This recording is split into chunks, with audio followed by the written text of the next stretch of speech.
এখন আমরা দেখব কিভাবে জাতিক কুরিয়ার সেট আপ করতে হয়। ম্যানেজ শপে যাবেন, ডেলিভারি সাপোর্টে যাবেন, নিচে ডেলিভারি সাপোর্টে প্রথমেই দেখবেন নিচে স্ক্রল করলে কুরিয়ার সার্ভিসে জাতিক কুরিয়ার লেখা আছে, অ্যাক্টিভেট জাতিক কুরিয়ার ক্লিক করবেন। তারপর হচ্ছে যে প্রথমে হচ্ছে লোকেশন নেম। এখানে কিন্তু যদি আপনি লোকেশনের শুধু নাম দেন সেটা দিলে হবে না, আপনি একটু পরে দেখবেন এখানে আর কি আপনার হচ্ছে শপের নেম দিতে হবে, যেটা দিয়ে আগে কোনো কেউ ক্রিয়েট করেনি। আমি ডিটেলস দিচ্ছি, নেম, কন্ট্যাক্ট ফোন, অ্যাড্রেস,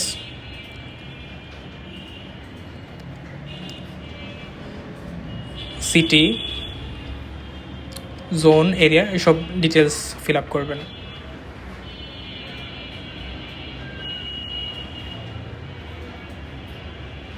আর দিলাম, দেখেন এখন যদি আমি সব কিছু ডিটেলস ফিল আপ করে অ্যাক্টিভেট কুরিয়ার দেই তখন দেখবেন একটা এরর দেখাবে, কারণ হচ্ছে যে আসলে লোকেশন নেমে আর কি স্টোরের নাম দিতে হবে একটি ইউনিক টাইপে দিতে হবে। খিলগাঁও একটা লোকেশন দিয়ে অনেক আরেকজন আর কি ক্রিয়েট করে ফেলেছে অলরেডি, এই কারণে এটা হবে না।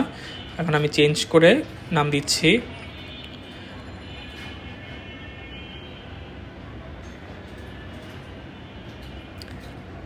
জাতিক কুরিয়ার টেস্ট, যেহেতু আমি এটা দিয়ে আর কি আপনাকে কীভাবে জাতিক কুরিয়ার খুলতে দেখাচ্ছি তাই জাতিক কুরিয়ার টেস্ট নাম দিয়েছি।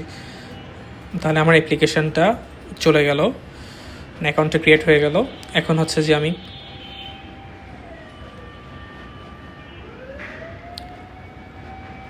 আপনাকে দেখাবো এরপরে হচ্ছে যে কিভাবে অর্ডার করতে হয়, অর্ডার করার পর কীভাবে অর্ডার সেন্ড করবেন।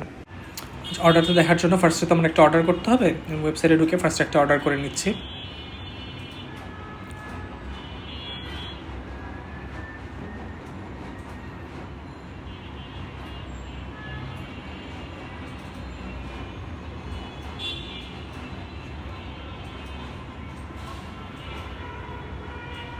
তারপর এখানে ডেলিভারিতে গেলে দেখবেন সেন্ড ভায়া জাতিক কুরিয়ার লেখা আছে, ওটাতে ক্লিক করলে আপনি সব ডিটেলস দেখতে পারবেন। আপনার সিটি জোন অটোমেটিক সিলেক্ট হয়ে আছে, আর হচ্ছে যে নিচে আপনি অ্যামাউন্ট টু কালেক্ট কত টাকা নেবেন দেখাচ্ছে, ইনস্ট্রাকশন চাইলে ইনস্ট্রাকশন দিতে পারবেন। সব ঠিক থাকলে ডিসপ্যাচ দিয়ে দিবেন, তাহলে জাতিক কুরিয়ারে চলে গেল।